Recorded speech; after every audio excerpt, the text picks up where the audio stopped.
இது இது இது வந்து வாழை மட்டையோட நாருங்க, வாழை நாறு. ஸோ இதை வச்சுதான் நம்ம வந்து இங்க மேட்டா கன்வெர்ட் பண்ணிட்டு இருக்கோம்.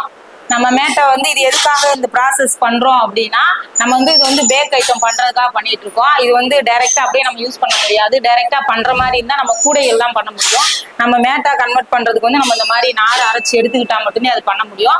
அதை நம்ம நாரை அரைச்சி எடுத்து ஒரு 3 days 7 days வெயில காய வச்சு எடுத்து நம்ம இந்த மேட்டா கன்வெர்ட் பண்றோம். இதுல வந்து எவ்வளவு இன்ச்சஸ் வரும்னா, நம்ம இப்போ போடுறது வந்து 70 inches வருங்க. நம்ம மிஷின் அளவுக்கு இதை விட எக்ஸ்ட்ராவும் இருக்கு. பட் நம்ம கிட்ட இருக்கிறது அந்த அளவு தாங்க. இதை வச்சு நம்ம வந்து அடுத்த இது வந்து இதுல இருந்து என்ன பண்றோம்னா பேக் ஐட்டம் பண்ணிட்டு இருக்கோம். ஒரு 40-50 பேக் ஐட்டம் வந்து இந்த ஸ்டிச்சிங்ல இருந்து நம்ம இது வந்து லேப்டாப் பேக்குங்க. நம்ம வந்து ஆபீஸ்க்கு எல்லாம் கொண்டு போறது. அதாவது இப்ப நம்ம இந்த ஸ்டிச்சிங் போட்டுக்கோம் இல்லையா, இந்த மேட்ல இருந்து நம்ம அடுத்த ப்ராசஸ் வந்து இந்த மாதிரி பேக் ஐட்டம் பண்றது.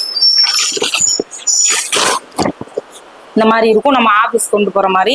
பட் அது இல்லாம இது வந்து ஹேண்ட்பேக், லேடிஸ் ஹேண்ட்பேக். இது வந்து ஸ்கொயர் டைப்பு, இது வந்து ஓவல் டைப்புங்க. இது இல்லாம நம்ம பர்ஸு பேக்கு வேற மாதிரி எல்லாம் நம்ம ஒரு 50-60 ப்ராடக்ட் வரைக்கும் நம்ம டிசைனா வேற பண்ணிட்டு இருக்கோம்.